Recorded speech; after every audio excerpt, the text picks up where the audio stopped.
بہانہ بنا کر چڑھ دوڑے، اور اللہ نے مصطفیٰ کے شیروں کو کہا تم پریشان نہ ہونا، ہمت نہ ہارنا، اپنی جان ہتھیلی پر رکھ کر تم میدان بدر میں پہنچو، بے شک لڑنا ذمہ داری تو تمہاری ہے، لیکن جب میدان بدر میں میرے مصطفیٰ کا یہ لشکر پہنچے گا، تم میدان بدر میں تنہا نہیں کھڑے ہوگے، میرا فرشتوں کا لشکر بھی تمہاری مدد کو پہنچے گا۔ تو جب اللہ تعالیٰ نے اس شان کے ساتھ انہیں میدان میں اتارا تو وہ کامیابی ملی کہ قیامت تک اب اس دن کو یوم الفرقان کا نام دے دیا گیا ہے۔ وہ دن ہے یوم الفرقان، حق اور باطل کو الگ الگ کر دینے والا دن، حق اور باطل کے درمیان فرق اور امتیاز قائم کر دینے والا دن۔ اللہ نے اس دن کو یہ ٹائٹل اور عنوان عطا فرما دیا، اور اس دن کی وہ شان بڑھائی کہ اللہ تعالیٰ نے قرآن مجید کے اندر اس دن کا تذکرہ کر کے اس دن کو امر کر دیا ہے۔ اور آج جنگیں تو 83 یا اس سے زیادہ ہوئیں، ان میں غزوات بھی ہیں، ان میں سرایا بھی ہیں، لیکن ہر جنگ میں قربانی دینے والے، جانثاری کا مظاہرہ کرنے والے سر آنکھوں پر، لیکن جو پذیرائی اہل بدر کو ملی ہے وہ پھر کسی اور کو حاصل نہ ہو سکی، کیونکہ جو پہلا قطرہ بنتا ہے اس کی قربانی ہمیشہ لازوال ہوتی ہے۔ تو اللہ تبارک و تعالی نے اہل بدر کو یہ شان عطا فرمائی۔ اب یہ جو بدر کا معرکہ ہے، اگر ہم تاریخی پس منظر کے اعتبار سے دیکھیں تو یہ جنگ یکایک نہیں رونما ہو گئی۔ 13 سال تک میرے آقا صلی اللہ علیہ وسلم مکہ میں رہے، اور جو بھی حضور کا غلام بنا اسے اپنے قبیلے کی طرف سے جتنا دشمنی کا سامنا کرنا پڑا، حتیٰ کہ اپنے خاندان کی طرف سے جن مزاحمتوں کا سامنا کرنا پڑا، اگر اس کو یاد کریں تو رونگٹے کھڑے ہو جاتے ہیں کہ بھائی بھائی کے خلاف ہو گیا، باپ اور بیٹا ایک دوسرے کے خلاف کھڑے تھے۔ اور یہ میدان بدر جب لگا تھا تو میدان بدر کے اندر بھی یہی منظر تھا، صدیق اکبر مصطفیٰ کے غلام بن کے اس قافلے میں کھڑے تھے، اور آپ کے بیٹے عبد الرحمن بن ابی بکر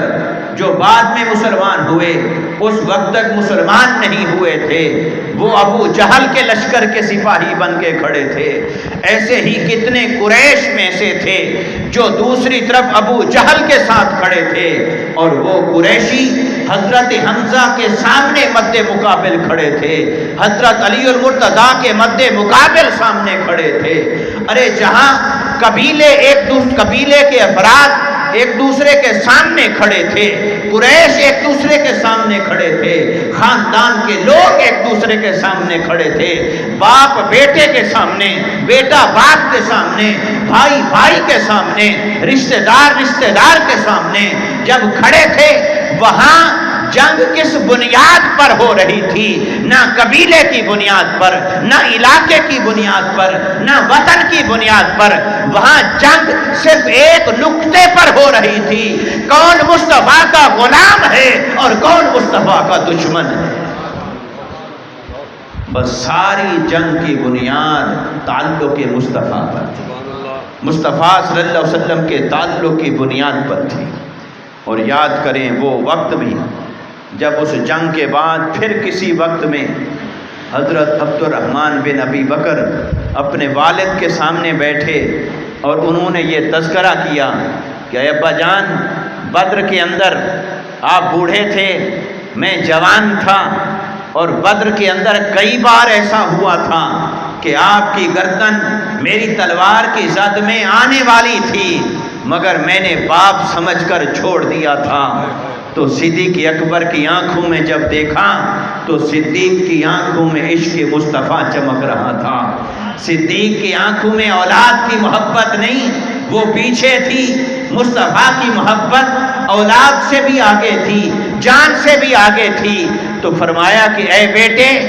وہ تو کافروں کی طرف سے لڑ رہا تھا، تیرے لڑنے کے پیمانے کچھ اور تھے، تیری جنگ کے معیار کچھ اور تھے، میں مصطفیٰ کی جانب سے لڑ رہا تھا، ہمارے اصول بھی الگ تھے، ہمارے قواعد بھی الگ تھے، ہمارے پیمانے بھی الگ تھے، ہمارے معیارات بھی الگ تھے۔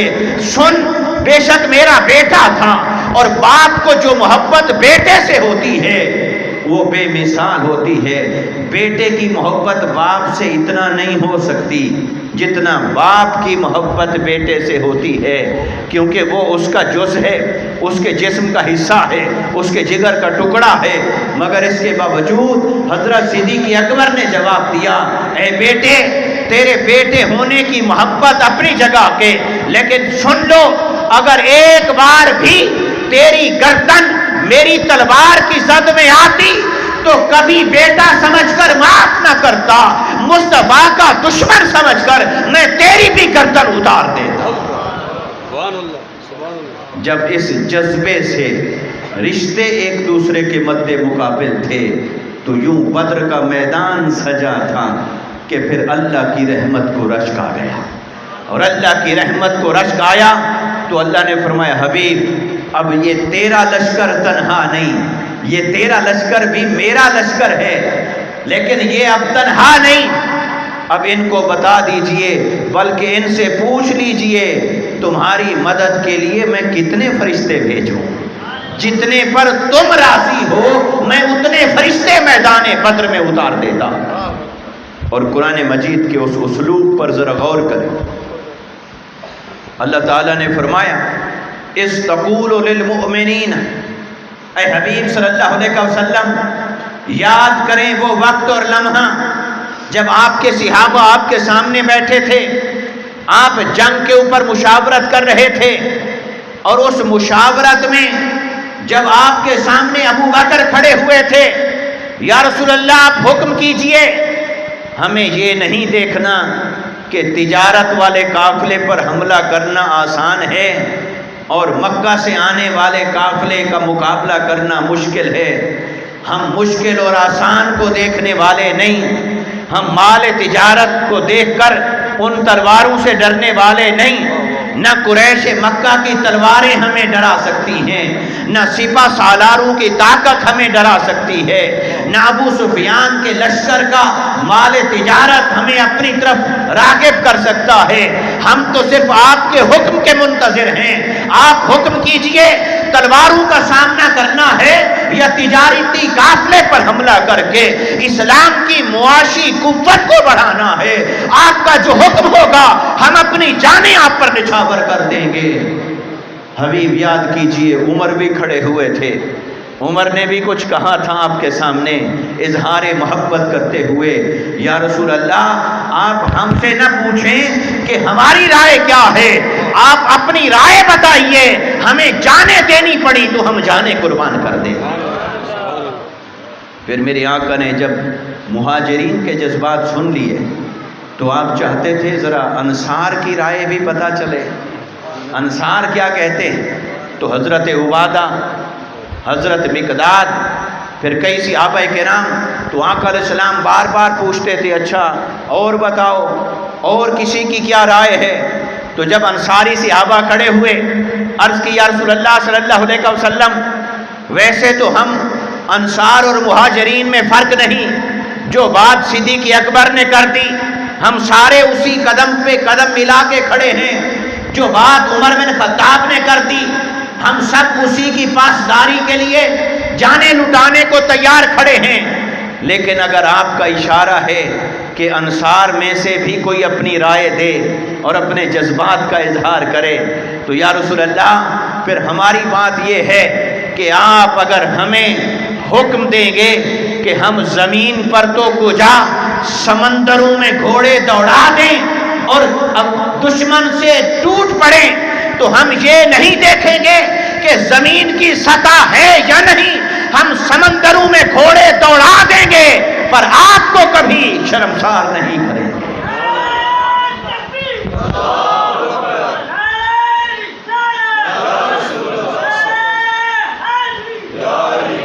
تو یا رسول اللہ صلی اللہ علیہ وسلم ہم گھوڑے دوڑا دیں گے سمندروں میں، ہم جانیں قربان کر دیں گے، اور آپ کا اشارہ ہو اس کا انتظار ہے، پھر دیکھیے میدان کیسے پلٹتا ہے۔ پھر میرے آقا صلی اللہ علیہ وسلم کی خدمت میں ایک اور انصاری صحابی حضرت مقداد کھڑے ہوئے، اور انہوں نے کھڑے ہو کے اپنے جذبات کا اظہار کیا، اور آقا علیہ السلام کی بارگاہ میں عرض کی، یا رسول اللہ صلی اللہ علیہ وسلم، ہم بنی اسرائیل والوں کی طرح نہیں ہیں۔ موسیٰ علیہ السلام انہیں فرعون کے ظلم سے آزاد کرا کے لائے تھے، دریائے نیل عبور کروا کے لائے تھے، کتنے معجزات دکھا کے لائے تھے، ظلم سے نجات دلا کے لائے تھے، اور جب انہیں حکم ہوا فلسطین پر حملہ کرو، فتح تمہارے مقدر میں لکھ دی گئی ہے، اللہ تمہیں فتح دے گا، جنگ کرو، جہاد کرو تو اللہ تمہیں اقتدار، حکومت اور سلطنت دے گا۔ تو انہوں نے پتہ ہے کیا جواب دیا تھا؟ اذهب انت وربك فقاتلا انا هنا قاعدون۔ کہنے لگے اے موسیٰ ایسا کریں، آپ جائیں اپنے رب کو لے جائیں اور جا کر لڑیں، اور جب لڑ کے فتح حاصل کر لیں پھر ہم یہاں بیٹھے ہیں، ہم انتظار کرتے ہیں، ہمیں بلا لینا، ہم آ جائیں گے۔ انہم قوم جبارین، وہ بڑی جابر قوم ہے، ہم ان سے نہیں لڑ سکتے، وہ بڑی طاقتور قوم ہے، ہم ان کا مقابلہ نہیں کر سکتے۔ حضرت مقداد نے کہا یا رسول اللہ صلی اللہ علیہ وسلم، نہ ہم قوم موسیٰ ہیں، نہ ہمارا جواب ان جیسا ہوگا، آپ تمام نبیوں سے برتر و اعلیٰ، اور آپ کے امتی ہر امت سے اعلیٰ، آپ حکم تو کریں۔ ہمارا یہ جواب نہیں ہوگا کہ سامنے 1000 کا لشکر ہے، ہمارا یہ جواب نہیں ہوگا ان کے پاس 100 گھوڑے ہیں، ان کے پاس 170 اونٹ ہیں، ان کے پاس تلواریں ہیں، ان کے پاس زرہیں ہیں، ان کے پاس سامان خرد و نوش ہے، ان کے پاس سامان حرب ہے، ان کے پاس آلات حرب ہیں، ان کے پاس جنگی ساز و سامان ہے، ان کے پاس طاقتور سپہ سالار ہیں۔ ہمارا یہ جواب نہیں ہوگا، ہمارا جواب فقط ایک ہے، آپ ابرو کا اشارہ کیجئے، ہم جانیں نچھاور کر کے ہر لشکر کو پسپا کر دیں گے۔ ہم قوم موسیٰ نہیں ہیں، ہم آپ کے غلام ہیں، آپ کے حکم کے منتظر ہیں، آپ ہمیں حکم کریں، ہم جانیں لٹا دیں گے آپ پر۔ یہ میرے آقا نے کی مشاورت۔ یہ کیا کی؟ بولیے کیا کی؟ اور اگر چاہتے تو مشورہ نہ کرتے، بس آپ حکم دے دیتے، اللہ کا حکم ہے چلے بدر کی طرف، چونکہ لشکر تو 2 ہیں۔ اور کچھ صحابہ کی رائے یہ تھی کہ بڑے لشکر سے لڑنے کی بجائے ہم پہلے حملہ کرتے ہیں حضرت ابو سفیان کے تجارتی قافلے پر، تو وہاں سے ہتھیار بھی آئیں گے، مال بھی ہوگا، اسباب بھی ہوگا۔ تو جب اللہ نے ہمیں اختیار دیا ہے، اللہ نے ہمارے ساتھ وعدہ کیا ہے، احد الطائفتین، 2 لشکروں میں سے ایک لشکر تو پر تمہیں فتح دی جائے گی، جس لشکر کی طرف بھی آگے بڑھو فتح تمہاری ہے۔ تو آسان تو وہی تھا، تو کچھ آسانی چاہتے بھی تھے، اور یہ کوئی عیب کی بات نہیں، تانے کی بات نہیں، انسان آسانی چاہتا ہے اور اللہ کی رضا بھی ہو اس آسانی کے اندر، تو پھر آسانی بھی ہو اور آسانی پر اللہ کی رضامندی بھی ہو، تو پھر اس آسانی کو اڈاپٹ کرنا، اس کو اختیار کرنا کوئی معیوب بات تو نہیں۔ معیوب تو تب ہے جب اللہ کی رضا نہ ہو، تو اللہ کی رضا تو حاصل تھی، اور وہ آقا علیہ السلام کو پیغام آ چکا تھا، آپ ارادہ کریں، جس قافلے کا آپ ارادہ کریں گے فتح آپ کا مقدر ہے، اور فیصلہ آپ کریں۔ اللہ نے بھی امتحان میں ڈال دیا، فرمایا آسانی کی طرف آؤ پھر بھی میں تمہارے ساتھ ہوں، اور مشکل کی طرف آؤ پھر بھی میں تمہارے ساتھ ہوں۔ اب بولیے، جب اللہ نے فرما دیا میں تمہارے ساتھ ہوں، اور ایک راستہ آسان ہے، ایک راستہ مشکل ہے، تو فیصلہ کرنا مشکل تو ہو جاتا ہے۔ تو کچھ صحابہ کے لیے مشکل ہو گیا، لیکن آقا علیہ السلام نے مشورہ کیا، بھئی مشورے سے جو کام ہو اس میں برکت ہے، ورنہ آقا علیہ السلام حکم دے دیتے تو مشورہ کیا تو صحابہ نے مشورہ یہ نہیں دیا کہ ہم آسان راستے کی طرف جائیں گے، دل میں بات تھی لیکن زبان سے کسی نے نہیں کہا۔ پھر جب صحابہ کے لیڈر کھڑے ہوئے،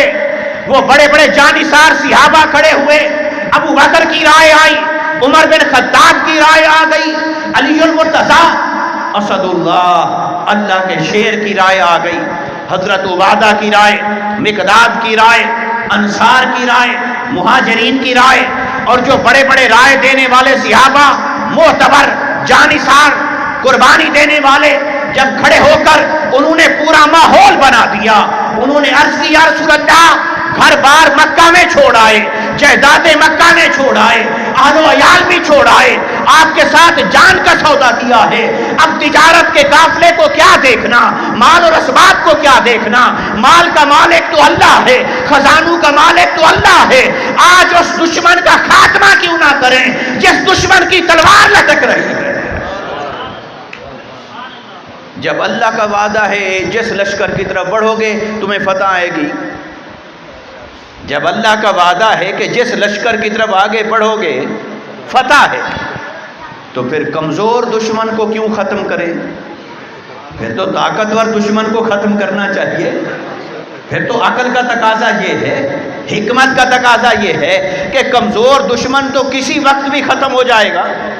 پھر حکمت کا تقاضا یہ ہے کہ جو دشمن طاقتور ہے، جس کا پورے علاقے کے اندر ایک روب ہے، جس کا پورے علاقے میں ایک دھاک بیٹھی ہوئی ہے، جن کا ایک غلبہ ہے، طاقت ہے، جو طاقت کے نشے میں چور ہے، آج اسے سبق سکھانا ہوگا۔ جسے تلواروں کا روب ہے آج اسے سبق سکھانا ہوگا۔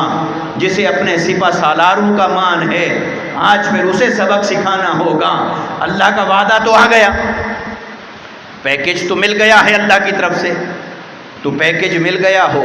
اور اسے آسان شکار کے اوپر خرچ کر دیں تو یہ کوئی دانائی والی بات تو نہ ہوئی۔ جب پیکج اللہ کی طرف سے مل گیا ہے کہ فتح تمہارا مقدر ہے، تو آج نہ ہم مال کی طرف دیکھیں گے، نہ تجارت کی طرف دیکھیں گے، نہ اس غلے کی طرف دیکھیں گے، نہ کھانے پینے کی اشیاء کو دیکھیں گے، نہ معاشی حالت کو دیکھیں گے، نہ یہ دیکھیں گے کہ جان کہاں جاتی ہے۔ آپ آگے بڑھیں، آپ اشارہ کریں، آپ حکم فرمائیں، ہم اس قافلے سے لڑیں گے جس میں ابو جہل ہے، عتبہ ہے، عتیبہ ہے، شیبہ ہے،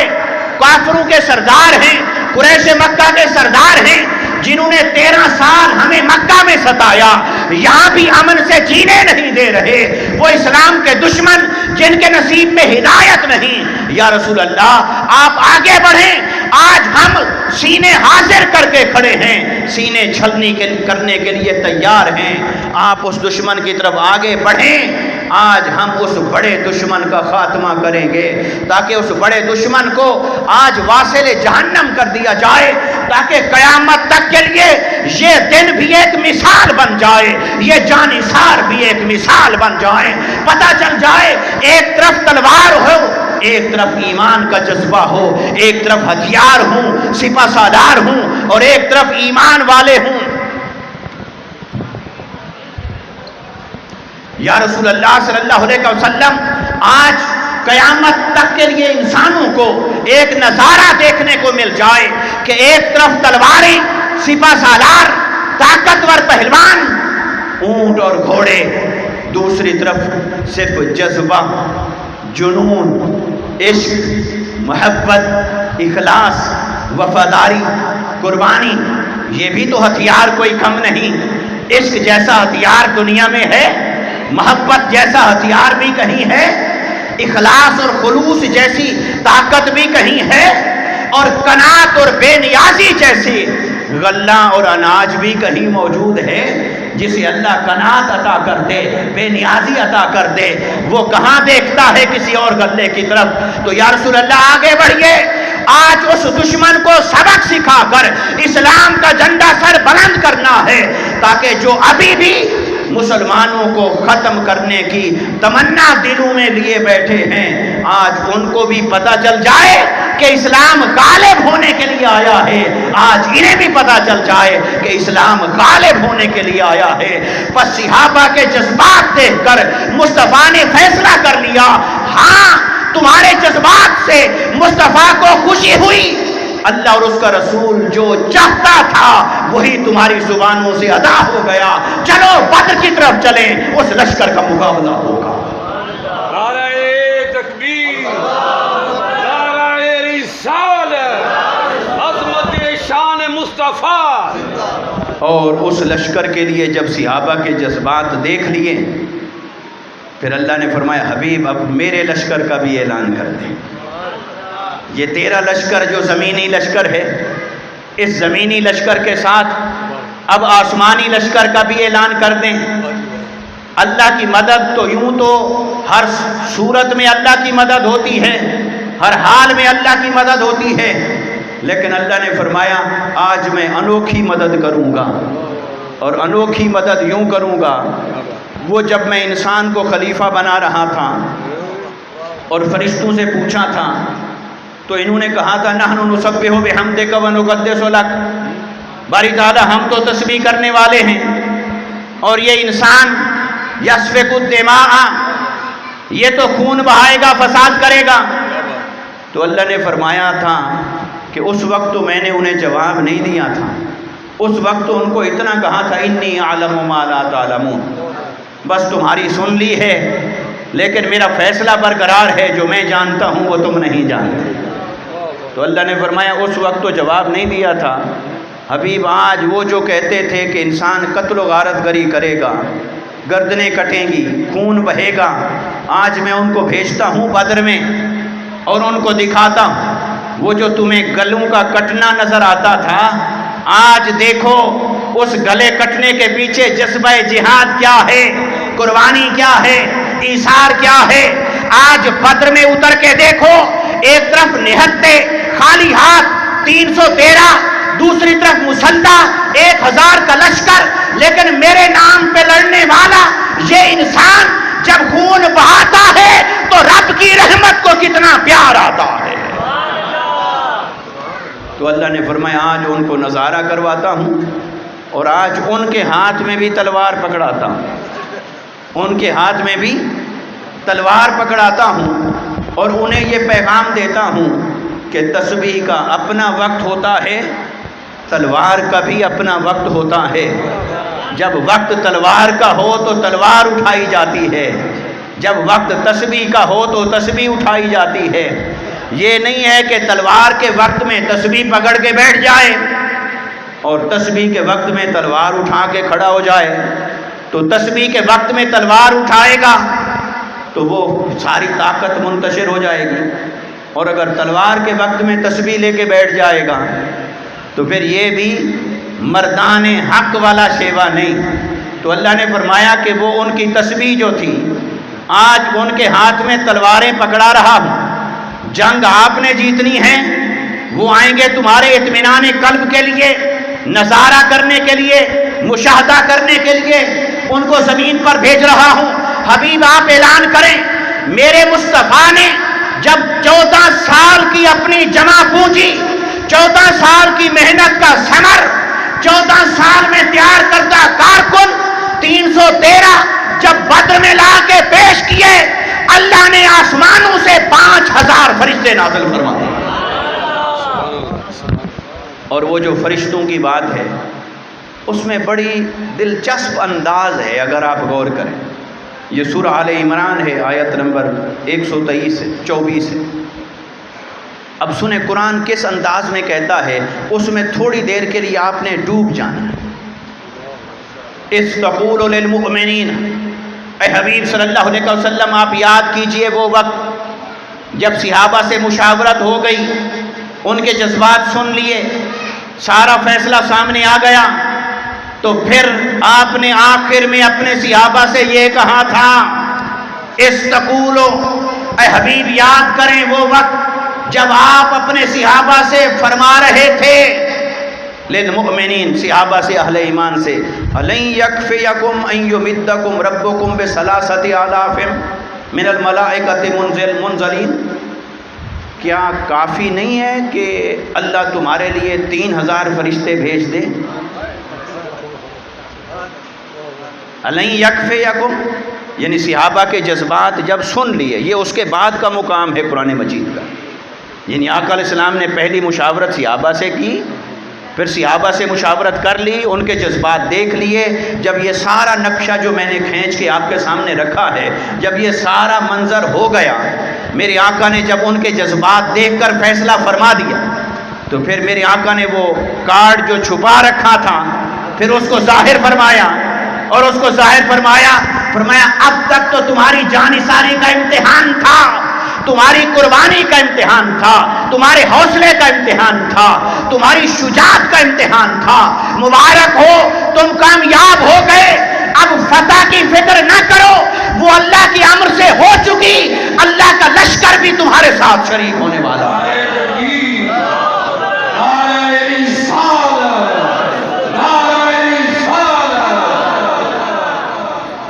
اب حضور پوچھ رہے ہیں صحابہ سے، کیا 3000 کافی رہے گا؟ اب یہ بات اس انداز میں کون پوچھتا ہے؟ جس کے پاس اختیار ہو، کم کرے تو کم کر سکے، بڑھانا پڑے تو بڑھا سکے، وہی پوچھتا ہے نا۔ اگر آپ کے پاس جیب میں ہوں ہی 3000، عید آنے والی ہے اور آپ نے دینے ہوں گھر میں عیدی، تو کیا آپ 3000 دینے کے بعد پوچھیں گے کہ 3000 کافی ہے؟ اور اگر انہوں نے کہہ دیا نہیں تو پھر تو پھنس جائیں گے نا، پھر تو اگلا جواب ہی نہیں ہوگا۔ تو یہ کون پوچھتا ہے؟ جس کی جیب گرم ہو، جس کی جیب گرم ہو، بھاری ہو، یا ATM رکھا ہو پاس، پھر وہ پوچھتا ہے ہاں بتاؤ بھی کتنے، اتنا کافی ہے، چلو تھوڑا اور بڑھا دیتے ہیں، پھر اتنا کافی ہے۔ اب قرآن کے اس حسین انداز پہ قربان جائیں، فرشتوں کا اعلان مصطفیٰ سے کروایا جا رہا ہے، گویا فرشتے رب کے تابع مصطفیٰ کے، مصطفیٰ جو کہہ دیتے وہی فرشتوں پر لاگو ہو جاتا۔ میرے آقا پوچھ رہے ہیں صحابہ سے، بھئی بتاؤ 3000 کافی ہے؟ الن یکفیکم، کیا کافی نہیں؟ ان یمدکم ربکم بثلاثۃ آلاف، کہ اللہ تعالیٰ 3000 فرشتے بھیج کر تمہاری مدد کرے، کیا یہ کافی نہیں؟ تو صحابہ خوش ہو گئے، مگر کچھ کے دل میں آیا بھئی جنگ بھی تو تھی نا، سامنے تلواریں بھی تو تھی، انسان کو تھوڑا بہت، ہر کوئی تو ابو بکر صدیق نہیں تھا، ہر کوئی تو علی المرتضیٰ نہیں تھے، کہ بدر میں ان کے بارے میں روایت آتی ہے 70 کافر مارے گئے، اور اس میں آتا ہے 35 علی کی تلوار سے واصل جہنم ہوئے، بعض نے کہا 36، بعض نے تھوڑا عدد کم زیادہ بھی ہوا، روایات جو ہوئی مختلف ہو جاتی، لیکن آپ سوچئے ٹوٹل کتنے مرے؟ بس بتائیے کافر کتنے مارے گئے؟ بولیے ذرا، 70، اور علی کی تلوار نے کتنے مارے؟ آدھے۔ گویا بدر کی آدھی جنگ تو علی المرتضیٰ کی ایک تلوار نے پوری کر دی، آدھی جنگ تو علی المرتضیٰ کی ایک تلوار کی مرہون منت ہے، کیونکہ اسد اللہ ہیں، اللہ کے شیر ہیں، اور میرے آقا نے انہیں ذوالفقار قرار دیا، سیف اللہ، ذوالفقار حیدری، آپ کی تلوار کو نام عطا کیا تھا، تو حضرت علی کی تلوار نے، تو اب ہر کوئی تو اس لشکر میں علی جیسا نہیں تھا نا، تو کچھ کے دل میں آیا ہوگا بھئی آگے بندے بڑے تگڑے ہیں، کافر ہیں ابو جہل، چونکہ وہ یہ جو ان میں مہاجرین بھی تھے نا، تو جب یہ وہاں رہتے تھے مکہ میں تو یہ غریب تھے اور وہ طاقتور تھے، تو وہ جو سردار ہو جس کے ساتھ آپ رہے ہوں، اس بستی میں، اس گاؤں میں، اس محلے میں، اس ٹاؤن میں، تو آج اس کے ساتھ مقابلہ کرنا پڑ جائے تو سائیکولوجیکلی کچھ فرق ہوتا ہے، تو وہ جو سائیکولوجیکلی فرق ہوتا ہے، یہ غریب تھے مکہ میں، کمزور تھے، نہتے تھے، مظلوم تھے، مارے بھی کھائی تھی، مگر مصطفیٰ کی وفاداری میں سب کو چھوڑ کے آ گئے، اور آج مقابلہ کرنا تھا، اس غلام کو مقابلہ کرنا تھا امیہ بن خلف سے، آج بلال کو مقابلہ کرنا ہے اپنے اس سے جو ماضی میں آقا تھا امیہ بن خلف سے، تو سرداروں سے تو تھوڑا ہوتا ہے نا سائیکولوجیکلی، تو ان کے دل میں آیا ہوگا نہیں بڑھا دیں تو قربان جائیں۔ میرے مصطفیٰ نے رب سے پھر پوچھا نہیں کہ بری تعال صحابہ کو کہا اچھا تم بیٹھو تو پھر میں پیغام بھیجتا ہوں، پھر آئے گا، پھر پوچھ کے تمہیں بتاتا ہوں وہ کتنے بھیجتا ہے، کتنی منظوری دیتا ہے اور کتنی نہیں۔ رب نے مصطفیٰ کو مختار کل بنایا۔ رب نے فرمایا حبیب بس یہ جو نیچے والے ہیں نا ان سے مشورے کی ضرورت پڑتی ہے، یہ انسان ہیں، لیکن یہ جو اوپر والے ہیں یہ تو تیرے غلام ہیں، یہ تو ہیں ہی غلام، ان کو تو پتا ہے تو نے جب میرے عرش کا چکر لگایا تھا جبرائیل کو بھی اس کی اوقات پتا ہے، فرشتوں کو بھی ان کا مقام پتا ہے، ہر کوئی راستے میں کھڑا تھا منتظر ہو کر، اور تیرے جوتے بھی عرش کی سیر کر رہے تھے، فرشتے تیرے مقام سے آگاہ ہیں۔ صحابہ سے مشورہ کر، بشری تقاضے ہیں، یہ تو تیرے غلام ہیں۔ تو میری آقا نے پوچھا نہیں کتنے، فرمایا 3000 کافی ہیں۔ پھر دیکھا صحابہ میں سے سب نے کوئی کھلے دل کے ساتھ حشاش بشاش چہروں کے ساتھ خوش ہو کے نہیں کہا ہاں ٹھیک ہے بالکل، جیسے ہوتا ہے نا ری ایکشن نظر آتا ہے، تو وہ تھوڑا اسی طرح سہمے رہے، کچھ چپ رہے، بیٹھے رہے۔ تو میرے آقا نے ان کے چہرے بھی پڑھ لیے، ان کے دلوں کے خیالات کو بھی اللہ کے اذن سے اور اللہ کے حکم سے جان لیا، اور میرے آقا نے وہی بات جو خود کی تھی اپنی طرف سے کہ فرمایا کہ 3000 کافی ہیں، وہ 3000 کافی والی بات کرنے کے بعد پھر میرے آقا صلی اللہ علیہ وسلم نے کیا فرمایا؟ فرمایا بلا ان تصبروا وتتقوا ویأتوکم من فورہم ھذا یمددکم ربکم ب5000 من الملائکۃ مصومین۔ میرے آقا نے فرمایا ہاں بس اگر تم نے صبر کیا، تقوی پر قائم رہے، صبر پر قائم رہے، وفاداری پر قائم رہے، پشت دے کر نہ بھاگے، سینہ تان کے کھڑے رہے اور آگے بڑھتے چلے گئے، فرمایا پھر فکر نہ کرنا 3000 نہیں 5000 آئے گا۔ نعرہ تکبیر، نعرہ رسالت، عظمت شان مصطفیٰ، عظمت شان مصطفیٰ۔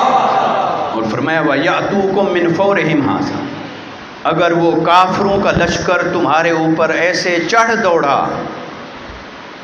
اچانک مل کے انہوں نے حملہ کر دیا، چڑھ دوڑا، تو پھر تم نے گھبرانا نہیں، صبر تمہارا کام ہے، یہ بہت ہے پیچھے 2000 اور بھیج کے 5000 بنا دیا جائے گا۔ تو یہ اللہ تعالیٰ نے آقا علیہ السلام نے یہ اعلان بھی فرمایا ان کے سامنے، اور یہ ایسے ہی ہوا تھا، یہ جو بات قرآن نے کی وہ ہونے والا تھا۔ جب بدر کے اندر یہ مقابلہ شروع ہوا، میدان سج گیا،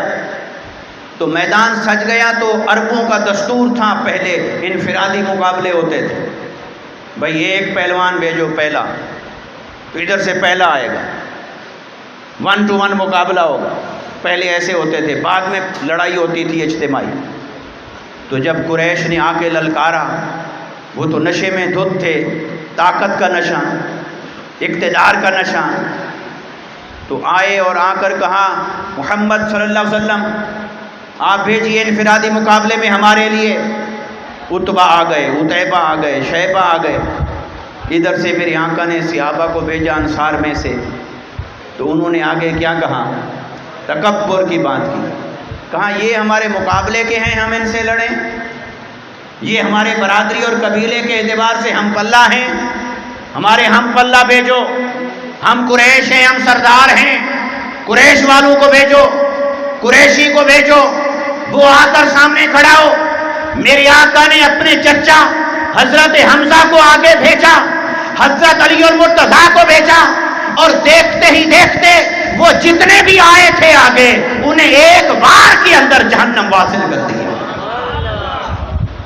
مصطفیٰ پہلے بتا چکے تھے اگر یک بار کی حملہ ہوا، اچانک حملہ ہوا، اگر دشمن ٹوٹ پڑا ہر سمت سے، تو تم نے گھبرانا نہیں، مڑ کے پیچھے نہیں دیکھنا، سینہ تان کے کھڑے رہنا، رب کی مدد آئے گی، تمہیں فتح اور کامیابی ملے گی۔